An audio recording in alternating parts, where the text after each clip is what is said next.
한일 간의 미래지향적 협력은 한일 양국은 물론이거니와 세계 전체의 자유, 평화, 번영을 지켜줄 것이 분명합니다. 実務訪問賓客として訪日する予定です。滞在中、岸田文雄内閣総理大臣はユン大統領と会談し、夕食会を実施する予定であります。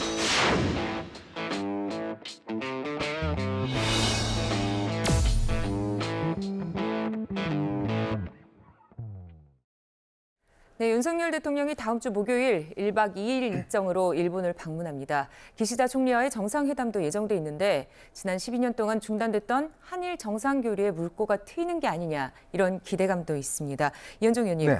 한일 관계 빠르게 회복될까요? 일단 윤석열 대통령이 이제 여러 가지 비판이 있습니다만은 일단 본인이 주도적으로 이 문제를 풀겠다는 의지에서 정부가 입장을 발표를 하고 발빠르게 먼저 일단 방의를 해서 네. 협상을 가진 걸로 봅니다. 그건 아마 윤 대통령이 이 상황들을 빨리 해결을 해야지만이 여러 가지 경제와 안보 면에서 필요하다라고 선제적으로 움직이는 것 같아요.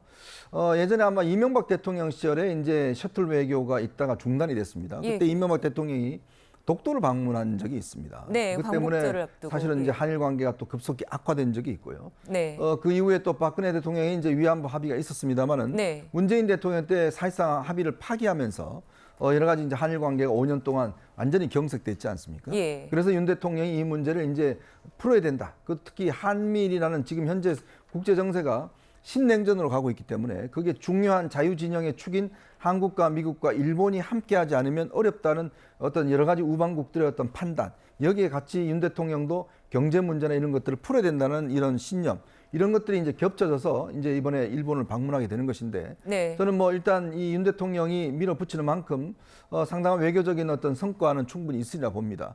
그리고 또 문제는 어떻게 하든지 지금 당장은 국민들의 어떤 비판 여론이 있긴 하지만 그러나 장기적으로 봤을 때 한일 관계가 풀려지고 안보 문제가 어느 정도 해결이 된다 그러면 저는 긍정적인 국익에 큰 도움이 될 수도 있다. 그렇기 때문에 이거는 윤 대통령이 정치 지도자로서 자신의 지금 결단하에서 외교 홍보를 하고 있는 것이다. 이렇게 판단하고 있습니다. 네, 그런데 정부가 강제동원 해법안을 발표한 지 사흘 만에 이렇게 일본과의 정상회담 일정이 확정된 겁니다. 이를 두고서 강제동원 해법 발표가 한일 정상회담을 위한 포석이 아니었냐 이런 시선이 있는데 최재봉 교수님은 동의하십니까? 동의하죠. 저게 결정적이라고 저는 생각해요. 강제징용 해법 발표, 소위 제3자 변제, 저는 뭐 국민의 한 사람은 도저히 동의할 수 없고 인정할 수도 없는 그런 해법인데요. 어쨌든 정부가 저런 해법을 내세운 것이 결국은 한일 그 외교 뭐 소위 정상회담이나 또는 한미 정상회담도 저는 연계돼 있다고 생각해요. 네. 그러니까 한미일 공조라고 하는 미국의 큰 틀에서의 환태평양 지역의 군사 동맹에 우리가 일원이 되고 그 일원에 걸림돌이 됐던 한일 관계의 이 징용 피해자 문제를 우리가 나서서 해결해주는 아주 저는 국민으로서 상당히 굴욕적인 그런 어떤 결과물이 저거다. 그럼 그걸 저는 긍정적으로 보지 않습니다. 뭐 당장에 어떤 성과가 있을지도 모르겠어요. 저는 성과가 별로 날 것도 없다고 생각해요. 한국과 일본 사이에 지금 여러 가지 뭐 얽혀 있는 문제도 그렇게 많지 않고 무역 보복도요. 우리가 자체적으로 생산 가능해지고 중소기업들이 많이 개발을 하고 있기 때문에 일본 없이도 반도체 생산 충분히 할 수 있습니다. 그런 상황에서 일본과 한일 관계가 어떻게 개선될지 잘 모르겠습니다만 저는 국민들이 느끼는 감정은 우리나라 국민이 피해를 당했고 그 피해 당하신 분들이 사과를 요구하고 있는데 일본은 사과도 하지 않고 있는데 우리가 나서가 제3자 변제를 하는 것이 과연 국민적 동의를 얻어낼 수 있을까? 그렇게 해서 한일 정상회담 한들 국민들이 정말 박수치면서 물론 지지자들은 그렇게 하실 수 있겠지만 많은 국민들은 상당히 씁쓸한 마음으로 쳐다보지 않을까 이런 생각입니다.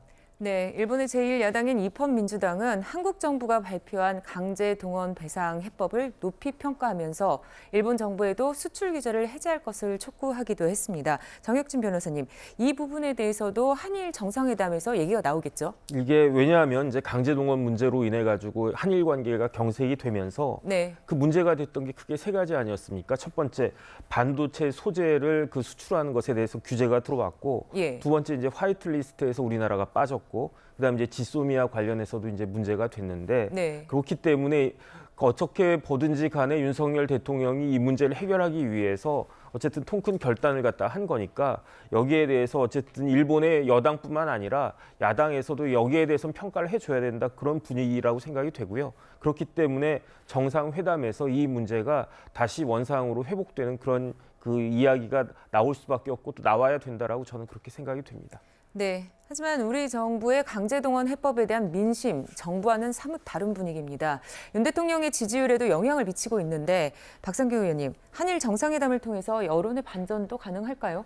정상회담을 한다고 여론이 반전되지는 않을 거라고 저는 봅니다. 네. 견해가 여러 가지가 있을 수가 있는데 저는 저 여론조사 결과 대통령의 지지율이 2%포인트 정도 빠졌고 좀 있어 나오겠지만 갤럽의 여론조사 결과에 강제동원 제3자 변제 해법에 대한 여론도 35대 뭐 한 59 정도로 예. 부정적인 게 훨씬 높아요. 네. 예상과 일치한다고 저는 봅니다. 윤석열 대통령이 그런 얘기를 했어요. 1965년 한일 청구권 협정 당시에 전국이 반대 데모로 몸살을 앓았고 학생들은 뭐 이거는 매국이고 있을 수 없는 뭐 당시는 그 일본으로부터 해방된 지 20년밖에 안 된 시점이었잖아요. 여론조사가 없었는데 예. 그때 여론조사를 했으면 아마 찬성은 거의 없었을 거라는 게 그 역사를 연구하는 분들의 시각 아닙니까?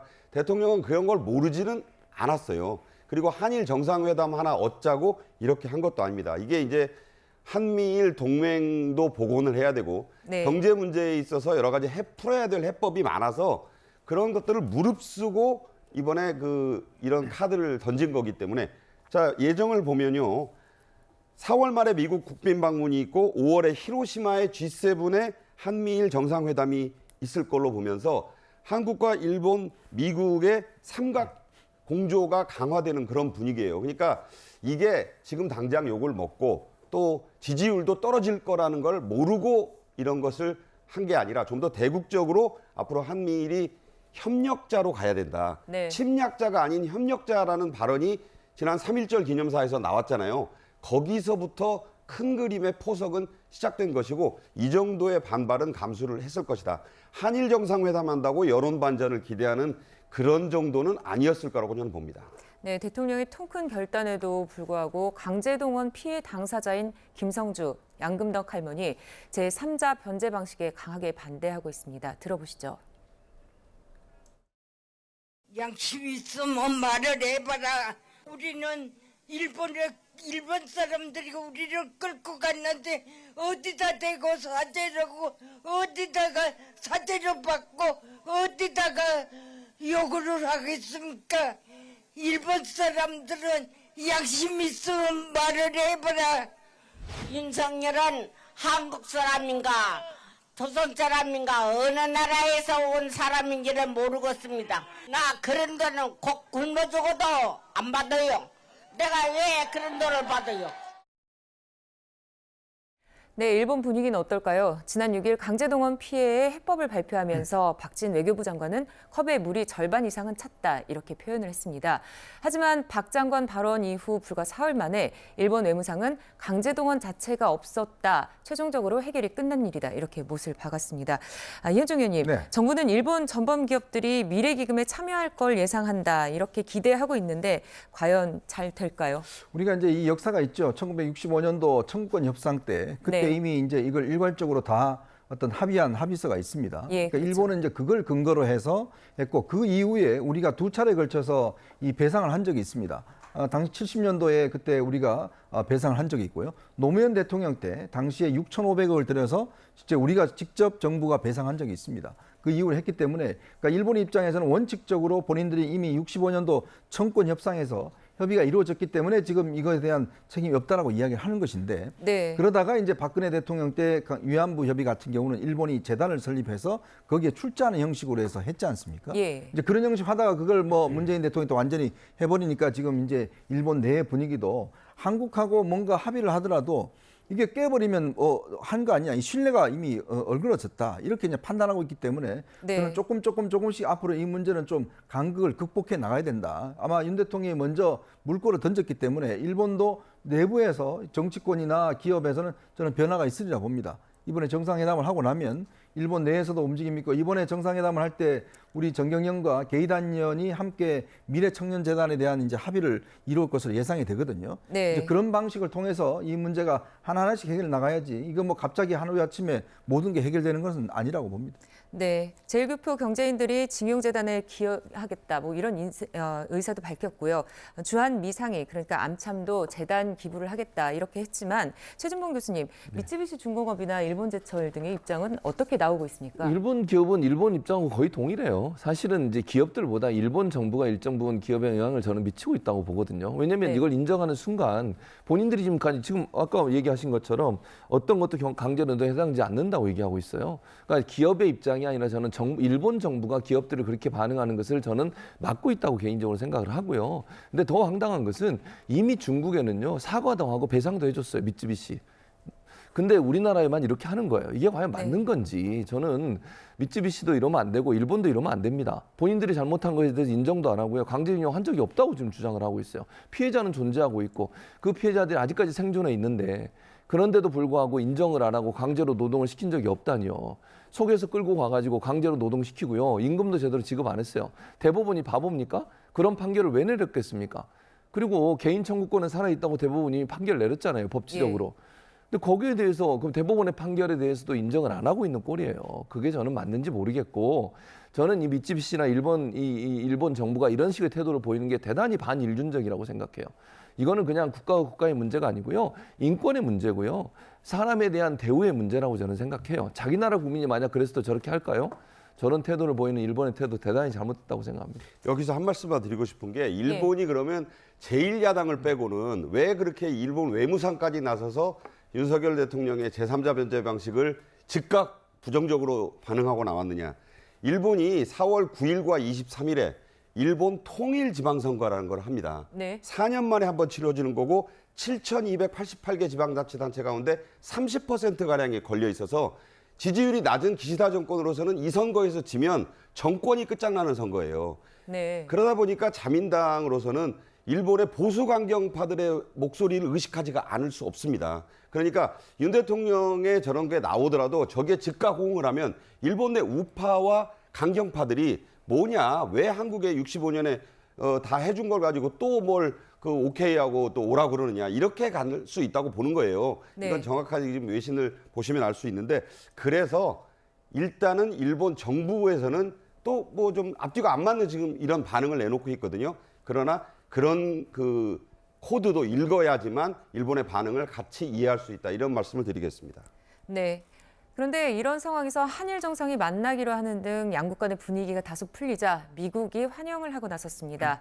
조 바이든 미 대통령은 한국과 일본의 발표는 미국의 가장 가까운 동맹 간의 협력과 파트너십에 신기원적인 새 장을 장식할 것이다. 이렇게까지 얘기했습니다.